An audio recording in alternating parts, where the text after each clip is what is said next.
تمرين خرت ديبو نبي نابر خرت ديبو صلى فغاميتي في سيقل دي أبي موتم ما سرنا خنا دي يجو جرابر خرات هاسو اتخنا أبي الراو كبان كبو سيكو فلايو فيديو تنادقه سينجو جرابر أما سيقل وننتيجن ما هي دوبكو ناقلي ناقلي Ayana, let me add please.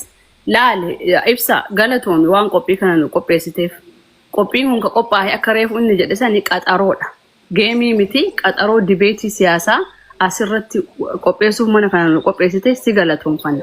Wanni nu barbaannu ammallee irra deebi'ee jedha.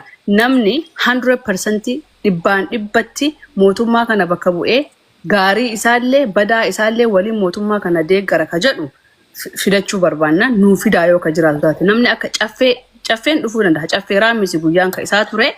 Inni dideemi nama akka isaatti qoma dhahatee abiyyiin dhibbaa dhibbattiin deeggaraa nama jedhu nuu fida.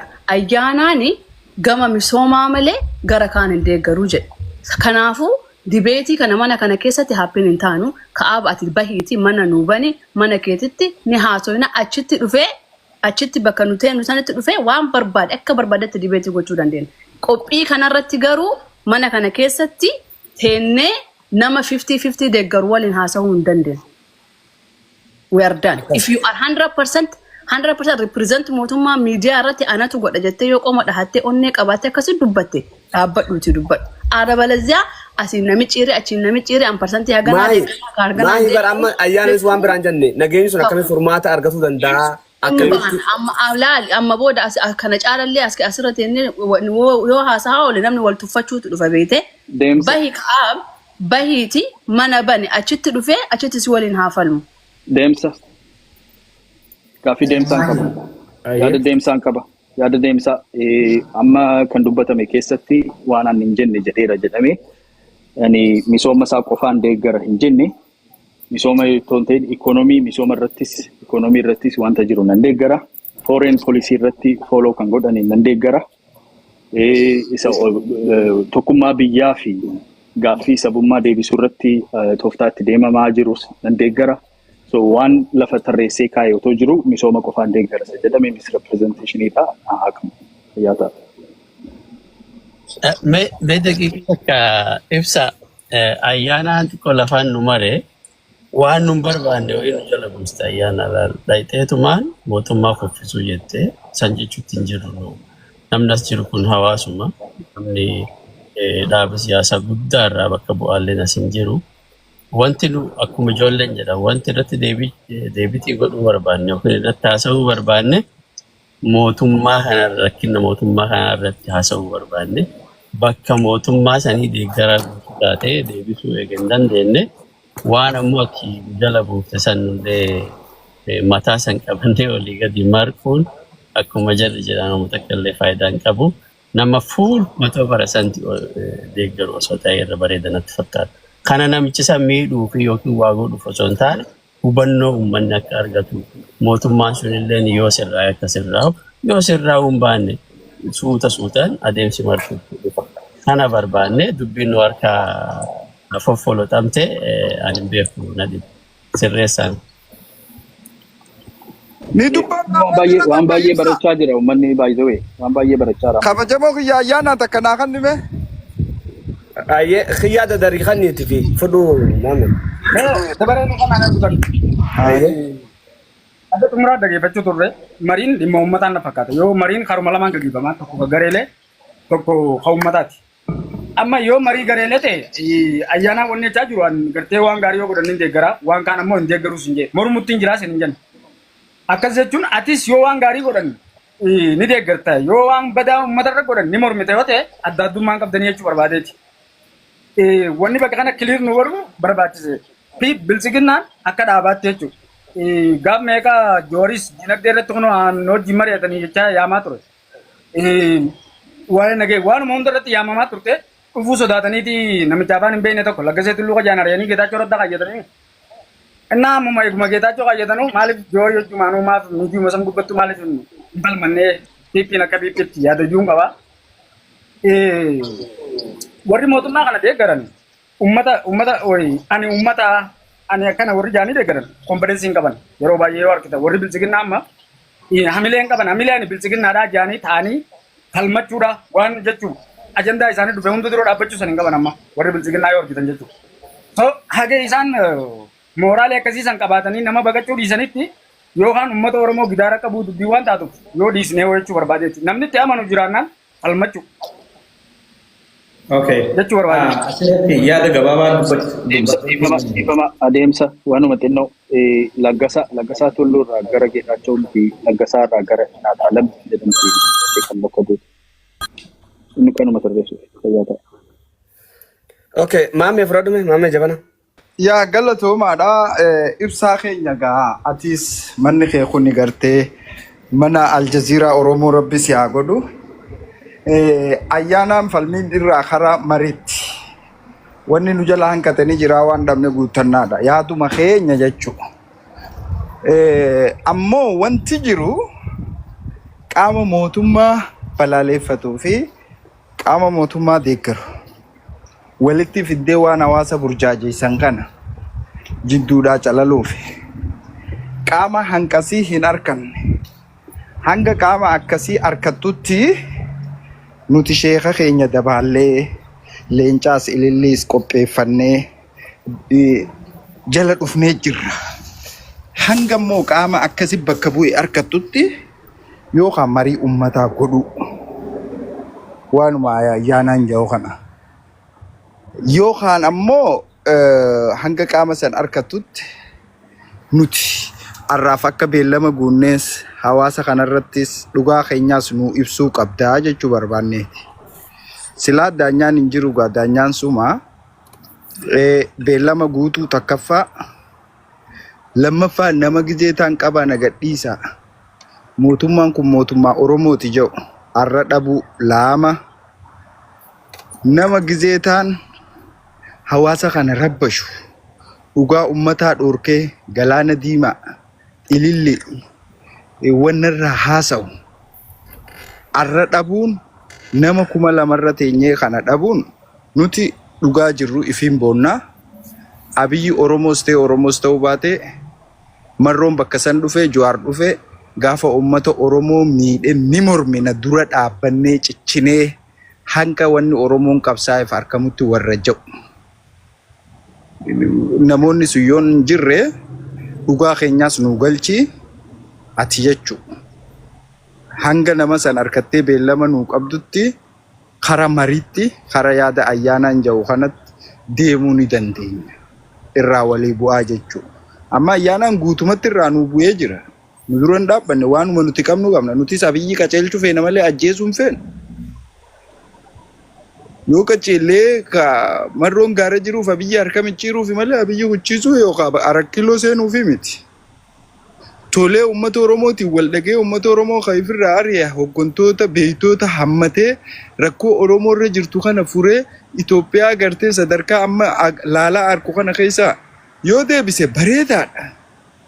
Yookaan abiyyiin itti aanaa isaa Shimallis yookaanu qaama biraa yookaan Taakkalee Uumaa Adaanechi yoo ol fide hooggana jabaa biyya san jijjiiruu danda'u yoo fide obboleessa keenya achi kaa'uun deemu rakkummaan uummataa kun yoo furamteedha.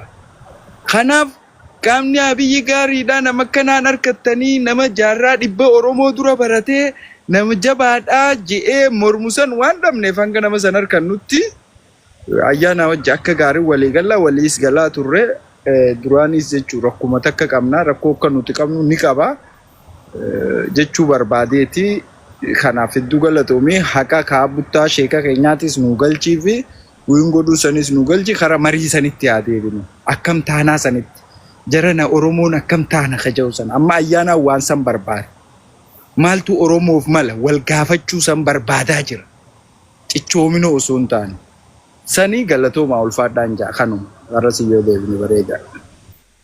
Asirratti wanni nan dubbachuu barbaadulleen ayyaanallee ganaa warri PP jettanii rakkisaa turtan ayyaanaan PP akka bakka hin buune mirkaneeffatee jira. Kanaa booda gartee ayyaana gaafii mataan baqaysinaa ayyaanallee kanaa booda fudhannee jirraa jechuudha. Assaabaa sheekaa butaati. Haazaa wal har. Akkas. Maal jettu? Awo dubbirraa taa'e. Anamma wanniin caffee duraan dhaabbachuu dhufe waan birootii miti. Caffee duraan wanniin an dhaabbachuu dhufe nageenya hangaan Oromiyaan kabajame gaafiin Oromoon deebin billichiin goone wayin jechaa jira godhee jira. No problem. Mana miskiinaa diiguu miskiinaa yoomsuu maarree sanna itti dhufna keessatti billichiin goone jechaan jiru. Wanni ayyaanaan itti rarra'ee jiru billichi. An biyya sirna jaaraniin beeka malee biyya magaalaa jaaraniin beeku sigalee muummichi ministeeraa waan mazagaajjaan dalaguutti hin beekan sigalee magaalaa tolchuun magaalaa haxaa'uun dalagaa mazagaajjattiin beeka dalagaa mazagaajjaan amma gabbu'een haasa'uu jechuudha saniifuu an sirnarraa hin haasa'uu dhufee ayyaanaan sirrii rakkoo qabaa jee anis sirrii rakkoo qabaan jechuu jira so waliigalatti sheekaa butaa wiinara ta'uu na dabaaltanii na geggeessuudha jechuudha geemis over. Winarummaa kana itti laaddaati marii gochuu ni dandeenya inni rakkina qabu kanaaf garuu yaada isaa ta'e mazagaajaa qofa otoo hin ta'in hidhaa laga Abbayyaas ta'e gaaziis ta'e xaa'oos ta'e niwukileeriis ta'e maaliis ta'e waan hojjetamu kun hundumtuu mazagaajaadhaan hojjetama taanaan mazagaajaan sunis mo'ataadha waan illeefuu har'a isin kan barbaadani nama PPT ciccee PPN yoo balleesses gaariidha kan nama jedhudha isan arganne sinifamee gadda isarratti yeroo biraa argattu yaada uummataaf furmaata irratti garuu furmaatni isin faltanii fi furmaanni uummataaf barbaachisu addaddummaa qaba isa jedhu irratti mari'achuus mormuus ni dandeenya. Inni sana garuu leenca qabattee fiddeessi maamee fudhattee hin galiin abaaboo sheekaatti laatu anaaf immoo leencicha darbachuu ni dandeessa si jedha.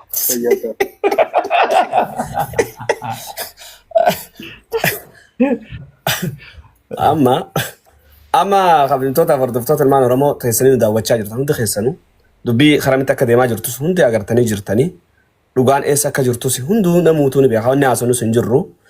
Namuutu abbummaan fadhee kan mootummaa deeggaruus kan deeggarres waan ifatee takka laalaa argaa jira waan ta'eef wanni irratti wal karaa akka ruufis takka hin jirtu jechuudha.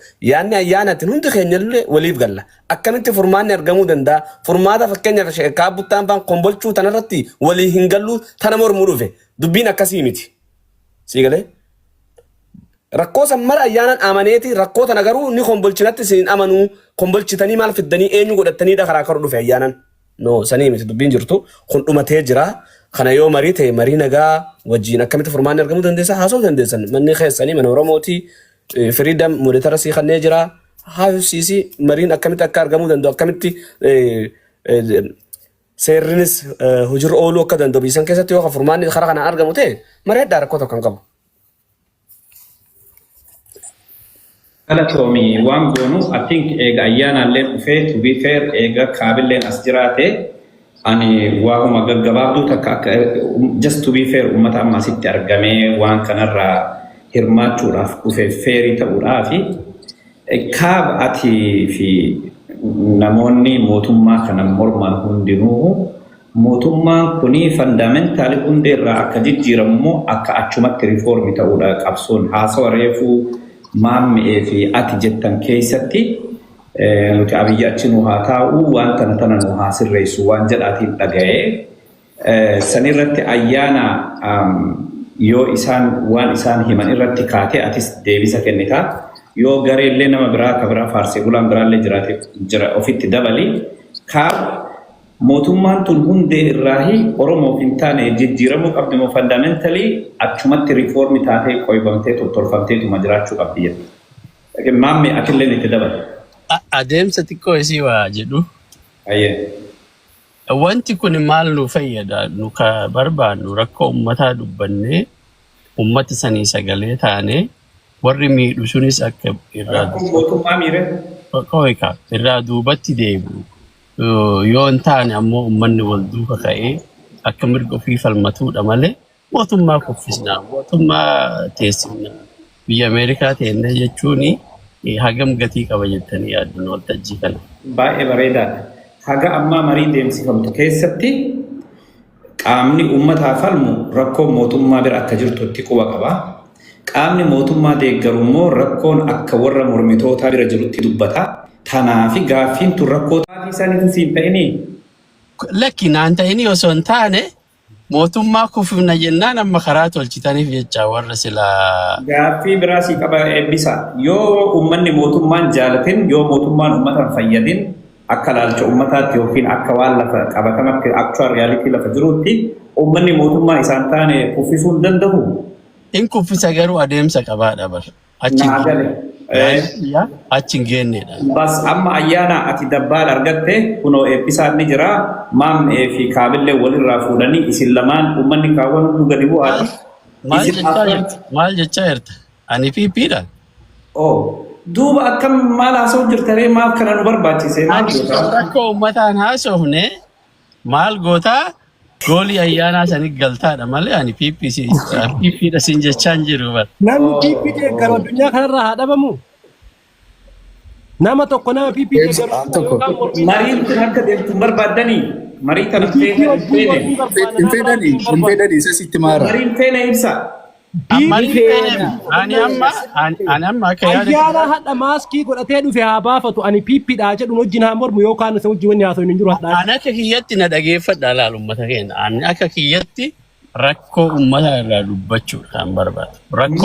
Mee maali rakkoo uummataa taasisaa irraa dubbatamtu barbaadde maqaadha eebbisaa takka lama sadii. Eebbisaa sirraa fudhadhu. Eegi maahi dubbatti ibsaa mee maali? Tartiiba malee hin dubbadhu san. Rakkoo uummataa dubbachuudha. Nama dubbachuudha. Daangaa miidhamtu dubbachuudha. Mootummaan kun takka lama jettee akka mootummaa Oromoo ka jedhan san hin taane dubbachuudha malee lakki abiyyi kufu. Amantaan Islaamaa amantaa. Lakki Jawaar achi kennaa lakki Ebelo achi kennaan faayidaa takka illee hin qabu. Kun jaraa mirga kennuudha malee jara chaalenji godhuu miti. Siigalee chaalenji ka jaraan gootu tartiibaan jecha. Maaliif uummanni Oromoo du'a? Maaliif haati Oromoo du'a? Maaliif hiyyeessa manni irratti diigama? Mootummaan kun ka Oromooti warri jettan maaliin ka Oromooti? Gaafii kam Oromoo deebise? Waan godhuu danda'u kam godhe? Jettee chaalenji godhuudha malee waanuma hin taane san mataa qabattee jala buuftee akka namni addaan faca'u godhuu natti fakkaateeti yoo dogoggore naaf falcha. Dubbachuun hin danda'amu. Mootii hiitaa kan asirra dhufneef marii yoo taate mana kiyyan mari'ata ayyaanaan wajji mari'anna rakkoon qabu sa'a 24 nuti dibeetii piippiin akka haqan qabne piippii waan diiguu barbaannu piippiin abiyyi gartee akka Oromoon fayyadne ummata keenya barsiisuuf asirra dhufne adeero clear yooniif akka kiyya kana qoma dhawatee aane abiyyi warra gartee Oromoon fayyaduutii ganaa rakkina isaa dhiibnee dadhabnee marmeela udaanii keessan harkaa bu'ee hin ajaa'u. Ni ajaawaje akka kiyya kanatti qoma dhabatee as bahe haas bahu maaskii ifkirra kaa'ee ta undercoverii piippii ta'ee taa'uun hin ta'u. Yaada mari'achuu naaf atuu yaada tokko hin qabnu barra biyya jaaruu keessa yaada tokko qabna. Ati amma ayyaana maal si godha ayyaana nu dhiirummaa isaatiin onnee dhaatee dhufee bara karat bakka irraa deeggaru san qabate kainuu ka deeggaru ka sa'a 24 asirraa warra siyaasaa kaanii kaan qeerrabsu isin dhiyaatu deesin dheesse maal wanni bira kaasuttan maal barreesse. Ayyaana hedduu galatoonfannaan jedhe ibsa hedduu. Ayyaana dhiiraa bar dibicha. Maahin aku kepengen. Maahin booda hireen barbaadan maahin booda. Reefuun tana maal jette ayyaana debate ngoonu like for me I don't want to debate with you because 100% initiative yookiin mirga wannaa fudhattee guutummaan guututti confidence ittiin qabdu waan ta'eef jecha waliin debate hin barbaadu. Reefu mazagaajaatu ka mazagaajaa ka abbutaa sin jedhe sani yoo akkam jabaatee mazagaajaa irra dura ol dabare a minister of water and energy will do the dam or the road or the whatever that's happening in the country. Minister energy miti inni prime minister biyya saniiti malee misooma dalagamaa jiru kun ani gama kiyyaa misooma kana yoo inni deeggarre misoomni kun dhiiga eenyu irratti qotee bulaa meeqa buqqisanii lafa fudhatanii namni meeqa itti boohee dhiiga ummata Oromoo irratti misoomni kun deemaa jira waan ta'eef it's not relevant. Rakkoon ummata Oromoo it's bigger. Rakkoon kiyya an individually rakkoon ani wanni ani mootummaa Itoophiyaa waliin qabu maali priority isaa ka mootummaa kana ummanni Oromoo gaafa uu jedhee TPLF ofirraa darbee namicha kana fidu rakkoo amma qabnu kana caala kana gadi qabaachuu turre. None of that was answered. Rakkoon amma ati waa'ee misooma foreign relation namni mallas zeenaa irra foreign relation qabaateen turre. We all know that in the Ethiopian government haga warroota haga ammaa bulchan keessatti foreign relation mallasaa cala namni qabaachuu turre.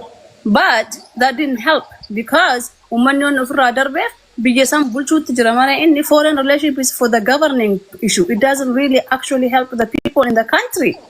When you govern, why don't you address the actual bigger elephant in the house? Sanira debate is swollen, and I can debate that. Garu mana kana kisa, I don't think it is kaabuta TV. Chafera misi want we don't debate. So, and have a good day, everybody. Okay. Okay, Deka to kuna data. Ifama mahibo yero ka